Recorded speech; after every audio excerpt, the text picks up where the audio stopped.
Evening. আজকে আমি আলোচনা করতে যাচ্ছি হবসের সোশ্যাল কন্ট্রাক্ট থিওরি। ইংরেজ দার্শনিক টমাস হবস, হ্যাঁ, তিনি তার বিখ্যাত গ্রন্থ লিভায়াথান, হ্যাঁ, এটা প্রকাশিত হয়েছিল ইন দ্য ইয়ার 1651, 1651 খ্রিস্টাব্দে। হবসের এই বিখ্যাত গ্রন্থ লিভায়াথান, এই গ্রন্থটির নাম হলো লিভায়াথান, হ্যাঁ, এই বিখ্যাত গ্রন্থই হবসকে একটা বিশিষ্ট রাষ্ট্রচিন্তাবিদ হিসাবে স্বীকৃতি দিয়েছে, বিশেষ করে পাশ্চাত্য রাষ্ট্রচিন্তার ইতিহাসে। কেননা তিনি প্রথম রাষ্ট্র ও রাজনীতির ব্যাখ্যায় বিজ্ঞানের সাহায্য নিয়েছেন, বিজ্ঞানের ব্যবহার করেছেন, অর্থাৎ বৈজ্ঞানিক পন্থা ও পদ্ধতির মাধ্যমে তিনি রাষ্ট্র ও রাজনীতিকে ব্যাখ্যা করেছেন, রাইট। তো তিনি তার এই রাষ্ট্রতত্ত্ব উপস্থাপনের মাধ্যমে জড়বাদী দর্শনের উপস্থাপন করেছেন। কেননা তার প্রধান বিষয় হলো বস্তুবাদ, রাইট। বস্তুবাদী হলো তার রাষ্ট্রতত্ত্বের বা রাষ্ট্রচিন্তার প্রধান ভিত্তি। তার কারণ তিনি বিজ্ঞানের সাহায্য নিয়েছেন, বিজ্ঞানকে ব্যবহার করেছেন তার রাষ্ট্রতত্ত্ব নির্মাণে, তার রাষ্ট্র দর্শনের আলোচনায়, পর্যালোচনায়। বিশেষ করে গ্যালিলিওর গতিতত্ত্বের সূত্র তিনি ব্যবহার করেছেন তার রাষ্ট্রতত্ত্ব নির্মাণে, এবং তার সাথে সাথে তিনি ইউক্লিডের যে জ্যামিতিক যে পদ্ধতি স্বতঃসিদ্ধ, সেগুলোকে তিনি গ্রহণ করেছিলেন এবং ব্যবহার করেছিলেন তার রাষ্ট্রতত্ত্ব নির্মাণে। অর্থাৎ বিজ্ঞানের যথাসম্ভব ব্যবহার করে তিনি তার রাষ্ট্রতত্ত্ব নির্মাণ করেছেন, রাইট। এবং তার এই রাষ্ট্রতত্ত্বের প্রধান ভিত্তি হলো বস্তুবাদ। কেননা হবসের মতে রাষ্ট্রও একটি বস্তু, এবং যে বস্তু দিয়ে পৃথিবী তৈরি হয়েছে সেটাও হলো একটা গতিশীল বস্তু। প্রতিটি বস্তুই হলো গতিশীল, রাইট। কেননা এই ব্যাপারে তিনি গ্যালিলিওর গতিসূত্র ব্যবহার করেছেন, রাইট। হ্যাঁ, এই গ্যালিলিওর যে গতিসূত্র সেটাই তিনি ব্যবহার করেছেন তার রাষ্ট্রতত্ত্ব প্রণয়নে। কেননা হবসও মনে করেন যে প্রতিটি বস্তুই হলো গতিশীল, এবং মানুষও হলো প্রতিটি বস্তুর মতোই গতিশীল বস্তু। এবং সেই কারণেই মানুষও হবসের মতে যে মানুষ যন্ত্র ছাড়া আর কিছুই নয়, মানুষও যন্ত্রের মতো, ক্রিয়া প্রক্রিয়ার মাধ্যমেই, যান্ত্রিক নিয়মেই মানুষ তার সমাজে কাজকর্ম করে। অর্থাৎ মানুষ যন্ত্র ছাড়া আর কিছু নয়, রাষ্ট্রও গতিশীল বস্তু ছাড়া আর কিছু নয়। কাজেই গ্যালিলিওর গতিসূত্র অনুসারে প্রতিটি বস্তুই যেহেতু পরিবর্তনশীল, তার গতিশীলতা আছে, সেই রকমভাবেই গ্যালিলিও এখানে বোঝাতে চেয়েছেন যে প্রতিটি বস্তুও গতিশীল, রাষ্ট্রও গতিশীল বস্তু, এবং মানুষও হলো গতিশীল। এবং সেই কারণে ক্রিয়া প্রক্রিয়ার মাধ্যমেই মানুষের পরিবর্তন হয়, এবং এই ক্রিয়া প্রক্রিয়ার মাধ্যমেই যান্ত্রিকতার নিয়মেই মানুষ তার কাজকর্ম করে, এবং এইভাবেই যান্ত্রিকভাবেই মানুষ সঙ্গবদ্ধ হয়ে একে অপরের সাথে সম্পর্ক স্থাপন করে সমাজের সৃষ্টি করেছে, রাইট। অর্থাৎ বস্তু গতিশীল, মানুষ গতিশীল, এবং গতিশীলতার কারণেই মানুষ তার ক্রিয়া প্রক্রিয়ার মাধ্যমেই যান্ত্রিকভাবেই সে অপরের সাথে সম্পর্কিত হয়, মানুষের সম্পর্ক হয়, এবং এইভাবেই সে সমাজ সৃষ্টি করেছে এই গতিশীলতার মাধ্যমেই। এবং হবসের মতে সমাজও হচ্ছে আরেকটি বৃহত্তর যন্ত্র, এর কর্তৃত্ব আরও অনেক বেশি। ব্যক্তি সমূহ নিয়েই হচ্ছে সমাজ, এবং এই সমাজও হচ্ছে একটি গতিশীল একটা যন্ত্র, রাইট। এইভাবে তিনি গ্যালিলিওর গতিসূত্র তার রাষ্ট্রতত্ত্ব প্রণয়নে, রাষ্ট্রের প্রকৃতি আলোচনাতে তিনি ব্যবহার করেছেন। তার সাথে সাথেই তিনি ব্যবহার করেছেন ইউক্লিডের, মনে রাখবে ইউক্লিডের 47 যে উপপাদ্য, সেটারও তিনি ব্যবহার করেছেন তার রাষ্ট্রতত্ত্ব নির্মাণে। কেননা জ্যামিতিকে ধরে নেওয়া হয়, জ্যামিতিকে শতশুদ্ধ ধরে নেওয়া হয় ইউক্লিডের 47 উপপাদ্য অনুসারে, এবং জ্যামিতির এই স্বতঃসিদ্ধ ধরে নেওয়ার জন্যই এবং সেই স্বতঃসিদ্ধ ধরে নিয়েই জ্যামিতিতে কী করা হয়, সঠিক সিদ্ধান্তে পৌঁছানো যায়। এবং হবসের মতে তো এইভাবেই জ্যামিতির স্বতঃসিদ্ধকে ধরে নিয়ে রাষ্ট্রচিন্তাও কিন্তু এগোনো যেতে পারে, রাষ্ট্রচিন্তাতেও কিন্তু তার অনুমান করা যেতে পারে। জ্যামিতির স্বতঃসিদ্ধ যেমন অনুমান নিরপেক্ষ ধরা হয়, স্বতঃসিদ্ধ ধরা হয়, তেমনি তিনি বললেন এটা রাষ্ট্রচিন্তাতেও, রাষ্ট্রের আলোচনাতেও, রাষ্ট্রের প্রকৃতির ব্যাখ্যাতেও, অনুসন্ধানেও কিন্তু এরকমভাবে স্বতঃসিদ্ধ ধরে নিয়ে বা অনুমান ধরে নিয়ে জ্যামিতির স্বতঃসিদ্ধর মতো রাষ্ট্রচিন্তাতেও কিছু অনুমান ধরে নিয়ে কিন্তু এগোনো যায় এবং তারপর সঠিক সিদ্ধান্তে পৌঁছানো যেতে পারে। এবং সেই কারণেই হবস জ্যামিতির পদ্ধতিকেও অনুসরণ করেছে তার রাষ্ট্রতত্ত্বের, রাষ্ট্রের প্রকৃতি আলোচনায়। এবং সেই কারণেই তিনি তার যে কল্পিত প্রকৃতির রাজ্য, যে বিশৃঙ্খল অরাজক যে প্রকৃতির রাজ্য তিনি বর্ণনা দিয়েছেন সামাজিক চুক্তির পটভূমি হিসাবে, রাষ্ট্র সৃষ্টির পটভূমি হিসাবে তিনি যে কল্পিত প্রকৃত রাজ্যের বর্ণনা দিয়েছেন সেটা কিন্তু তার অনুমান, এটা তোমরা মনে রাখবে। অর্থাৎ জ্যামিতির স্বতঃসিদ্ধ প্রমাণ নিরপেক্ষ অনুমানের মতোই এখানেও তিনি সেই জ্যামিতির পদ্ধতি ব্যবহার করেছেন এবং প্রকৃতি এবং সামাজিক চুক্তির পটভূমি হিসাবে তিনি প্রকৃতির রাজ্যকেই অনুমান হিসাবে ধরে নিয়েছেন তার সঠিক রাজনৈতিক সিদ্ধান্তে পৌঁছানোর জন্য, রাষ্ট্রনৈতিক আলোচনায়, রাষ্ট্রের প্রকৃতি আলোচনায় সঠিক সিদ্ধান্তে পৌঁছানোর জন্য তিনি তার কল্পনা বা স্বতঃসিদ্ধ ধরে নিয়েছেন প্রকৃতির রাজ্যকে, রাইট।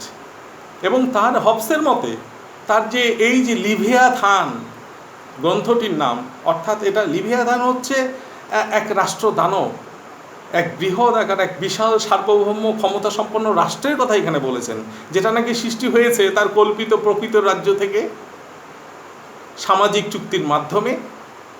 এই লিভিয়াথানের সৃষ্টি হয়েছে। লিভিয়াথান মানে হচ্ছে বৃহৎ ক্ষমতা সম্পন্ন সার্বভৌম ক্ষমতা সম্পন্ন রাষ্ট্র। হবস একে লিভিয়াথান বলেছেন।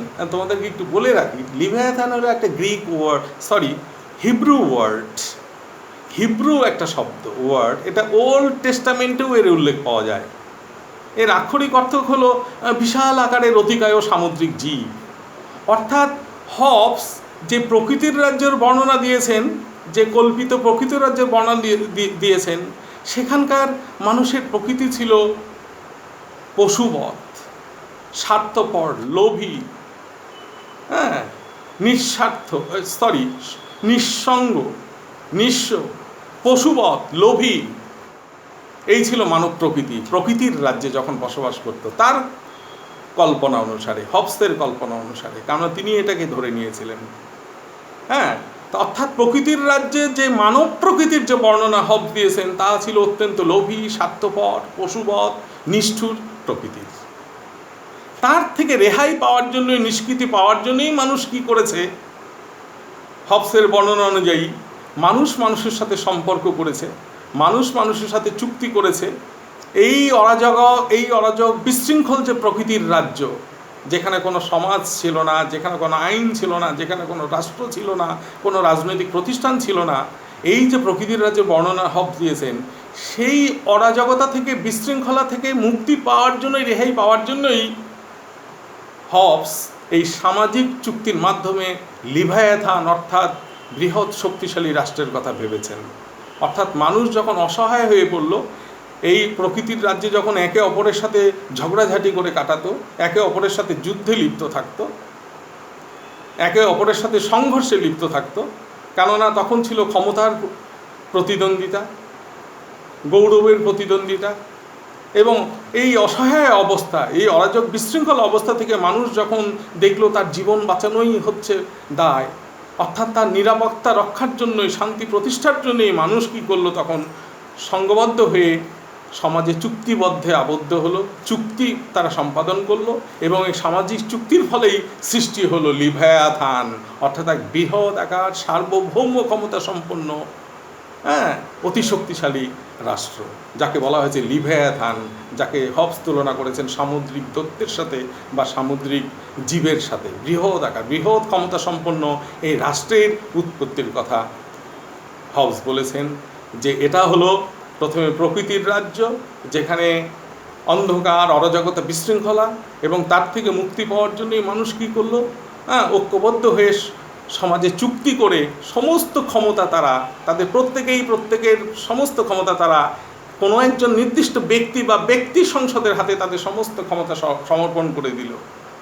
এইভাবেই সৃষ্টি হলো এক সার্বভৌম শক্তির, যাকে বলেছিল হবস লিভায়াথান, এক বৃহৎ অতি শক্তিশালী এই সার্বভৌম। অর্থাৎ এইভাবেই রাষ্ট্রের সৃষ্টি হল, রাইট? অর্থাৎ এইভাবেই হবস বর্ণনা করেছেন তার সামাজিক চুক্তি মতবাদ, এইভাবেই বর্ণনা করেছেন হবস লিভিয়াথান, অর্থাৎ বৃহৎ সার্বভৌম রাষ্ট্রের কীভাবে সৃষ্টি হলো, রাইট? এবং এই তত্ত্ব প্রণয়নের পটভূমি, তার ব্যাকগ্রাউন্ডে রয়ে গেছে। তিনি ব্যবহার করেছেন বস্তুবাদকে, ব্যবহার করেছেন গ্যালিলিওর গতিসূত্রকে, ব্যবহার করেছেন ইউক্লিডের জ্যামিতির শতশুদ্ধ। এইভাবেই তিনি বৈজ্ঞানিক ব্যাখ্যার মাধ্যমে, বস্তুবাদী বিশ্লেষণের মাধ্যমে রাষ্ট্রতত্ত্ব, রাষ্ট্রের প্রকৃতি বিশ্লেষণ করেছেন, রাইট?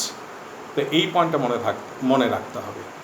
এই হলো ব্যাকগ্রাউন্ড। তারপর হচ্ছে তিনি যে লিভিয়াথান বা সার্বভৌম শক্তি, মনে রাখতে হবে হবস কিন্তু রাষ্ট্রের ওপর বেশি গুরুত্ব দেননি, দিয়েছেন রাষ্ট্রের যে সার্বভৌম শক্তি তার উপর তিনি গুরুত্ব দিয়েছেন। এই সার্বভৌম শক্তিকেই তিনি তুলনা করেছেন লিভিয়াথান, অতিকায় ও সামুদ্রিক জীব বা রাষ্ট্র দানবের সাথে। তবে এটা ভীষণ ইন্টারেস্টিং পয়েন্ট যে এখানে কিন্তু মানুষ নিজেদের মধ্যে নিজেরা চুক্তি করেই কিন্তু এই রাষ্ট্রের, সার্বভৌম রাষ্ট্রের সৃষ্টি করেছে। কাজেই এটা লিভিয়াথান রাষ্ট্র দানব যদি হয়েই থাকে, এটা হচ্ছে এক ধরনের কৃত্রিম, একটা আর্টিফিশিয়াল একটা যন্ত্র, একটা কৌশল মানুষের, তাদের নিরাপত্তার তাগিদে। এটাও কিন্তু মাথায় রাখতে হবে।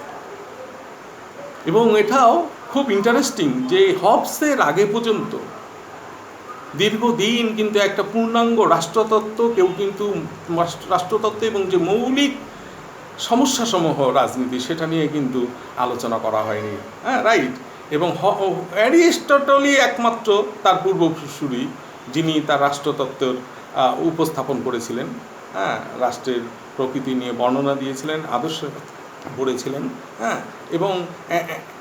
এবং রাজনৈতিক বাধ্যবাধকতার, অর্থাৎ মানুষ কেন রাষ্ট্রকে মেনে চলবে, রাজনৈতিক বাধ্যবাধকতা তার তত্ত্ব, অর্থাৎ মানুষের কারণটা কী কারণে রাষ্ট্র মেনে চলবে, এর আগে তত্ত্ব যদিও দিয়েছিল বদা এবং বিশেষ করে বদিন, সেও কিন্তু সেটা পরিপূর্ণ করতে পারেনি। অর্থাৎ মানুষ কেন রাষ্ট্রকে মেনে চলবে, অর্থাৎ এই যে মানুষের নিরাপত্তার তাগিদে, নিজেদের বাঁচার তাগিদেই রাষ্ট্র সৃষ্টি করেছে, নিরাপত্তার কারণে, এই যুক্তি কিন্তু উপস্থাপন করলেন হবস। প্রথম তিনি যুক্তি সহকারে উপস্থাপন করলেন যে রাজনৈতিক বাধ্যবাধকতার কারণ হলো মানুষ তার জীবনকে বাঁচানোর তাগিদেই, নিরাপত্তার তাগিদেই সে রাষ্ট্রকে মেনে চলে, রাষ্ট্র সৃষ্টি করেছে, রাইট? এই ব্যাখ্যা কিন্তু এর আগে কেউ দিতে পারেনি। ইভেন রাষ্ট্রতত্ত্বের যে প্রথম নির্মাতা বদাকে বলা হয়, তিনিও কিন্তু এর পরিপূর্ণ যুক্তি দিতে পারেননি। অর্থাৎ রাষ্ট্রের সার্বভৌম শক্তি, প্রবল শক্তি, বৃহৎ শক্তি কেন থাকবে? হবসের যুক্তি হলো, এটা বলে রাখি, এখানে ব্যাকগ্রাউন্ড হলো, কোনো রাষ্ট্র দার্শনিক কিন্তু তার সমসাময়িক যে সামাজিক এবং রাজনৈতিক অবস্থা সেটাকে উপেক্ষা করতে পারে না। এবং হবসের সমসাময়িক ইংল্যান্ডের যে পিউরিটান বিপ্লব চলছিল, যে গৃহযুদ্ধ চলছিল, সেখানে বিধ্বংসী অবস্থা, খুন, হত্যা, সম্পত্তি ধ্বংস, ব্যাপক হত্যালীলা, এই সব কারণেই কিন্তু হবস এই সমসাময়িক যে অরাজকতা, বিশৃঙ্খলা ইংল্যান্ডের, সেটা থেকে নিষ্কৃতি পাওয়ার জন্যই কিন্তু তিনি এই লিভায়াথানের কথা বলেছেন, এই সার্বভৌম শক্তি সম্পন্ন রাষ্ট্রের কথা বলেছেন। এই ব্যাকগ্রাউন্ডটা কিন্তু মনে রাখতে হবে, রাইট? তো এটা গেল একটা দিক। এবং সব থেকে বেশি ইম্পর্টেন্ট হলো যে হবস মানুষকেও বলেছেন যন্ত্র ছাড়া আর কিছুই না, মানুষও যান্ত্রিক প্রক্রিয়াতেই তার কাজকর্ম করে, মানুষ নিজের তাগিদেই যান্ত্রিক প্রক্রিয়ার জন্যই, যান্ত্রিক প্রক্রিয়ার মাধ্যমেই, যেহেতু মানুষও গতিশীল বস্তু, সেই কারণেই সেও কিন্তু পরিবার, সমাজ, রাষ্ট্র এসবের সৃষ্টি করেছে। তবে একটা জিনিস এখানে ব্যাখ্যা না করলেই নয়, তো হবসের মতে যে মানুষ যখন মানুষের সংস্পর্শে আসে তখনই কিন্তু তাদের মধ্যে আবেগ, অনুভূতি এবং অনেক সময় দেখা যায় অসঙ্গতি চলে আসে। যেহেতু মানুষও গতিশীল বস্তু, এই গতিময়তার জন্যই কী হয়, মানুষের সম্পর্ক হয় সমাজে, এবং তখনই কী হয়, নানা রকম আবেগ, অনুভূতি এবং অসঙ্গতিও চলে আসে। তো হবসের বিশ্লেষণ অনুযায়ী যে অনেক সময় এই যে সমগ্র বস্তু জগতের এই ক্রিয়া প্রক্রিয়ার ফলে হঠাৎ এমন অন্তর্দ্বন্দ্ব সৃষ্টি হয় এই বস্তু জগতে, তার ফলে কি হয়, অনেক সময় অরাজকতা, বিশৃঙ্খলার সৃষ্টি হতে পারে, ভয়াবহ পরিস্থিতির সৃষ্টি হতে পারে, রাইট? তো এইরকম একটা অনুমানের মাধ্যমেই তিনি বলেছেন লিভিয়াথানের প্রয়োজন, সার্বভৌম শক্তির প্রয়োজন। একমাত্র সার্বভৌম শক্তিই পারে জীবনের নিরাপত্তা দিতে ব্যক্তিগণ, এবং সেই কারণেই ব্যক্তি তার রাষ্ট্রকে মেনে চলে, রাইট? অর্থাৎ এখানে উপযোগিতা, ইউটিলিটি আছে। এইভাবে হবস তার বর্ণনার মাধ্যমে দেখিয়েছেন যে সার্বভৌমিতার মূল কারণে হলো কেন মানুষ রাষ্ট্রকে মেনে চলে, ইউটিলিটি, উপযোগিতা, তার প্রয়োজন আছে, রাষ্ট্র তাকে নিরাপত্তা দেবে। তো সার্বভৌম শক্তি সম্পন্ন যদি এবং তিনি বলেছেন এটা ট্রান্সফার করা যাবে না, এই পাওয়ারটা, রাষ্ট্রের যে সার্বভৌম শক্তি, যাকে তিনি লিভিয়াথান বলেছেন, এটা ট্রান্সফার করা যাবে না, এটাকে ডিভাইড করা যাবে না, এটা ভাগ করা যাবে না। কেননা শক্তিশালী এই সার্বভৌম যদি শক্তিশালী হয় তবেই কিন্তু ব্যক্তিদের সুরক্ষা দেওয়া যাবে, নিরাপত্তা দেওয়া যাবে। অর্থাৎ শুধুমাত্র চুক্তির মাধ্যমেই কিন্তু নিরাপত্তা প্রতিষ্ঠিত হতে পারে না। কাজেই সার্বভৌম যে চুক্তির ফলে যে সার্বভৌমের সৃষ্টি হয়েছে, লিভিয়াথানের সৃষ্টি হয়েছে, এই লিভিয়াথানকে হতে হবে চরম ক্ষমতা সম্পন্ন। কাজেই তরবারিরও প্রয়োজন হতে পারে। শুধুমাত্র কথা দিয়ে, চুক্তি দিয়ে কিন্তু নিরাপত্তা বা সমাজে শান্তি শৃঙ্খলা প্রতিষ্ঠিত করা যায় না। এই সমস্ত কারণেই তিনি বলেছেন এই রাষ্ট্রদানবের কথা, লিভিয়াথানের কথা, চরম সার্বভৌম ক্ষমতা সম্পন্ন রাষ্ট্রের কথা, রাইট? এইভাবেই তিনি তার বস্তুবাদীর ব্যাখ্যা বিশ্লেষণের মাধ্যমে তার রাষ্ট্রতত্ত্বর আলোচনা করেছেন, রাষ্ট্রের প্রকৃতি বিশ্লেষণ করেছেন, রাইট? Thank you.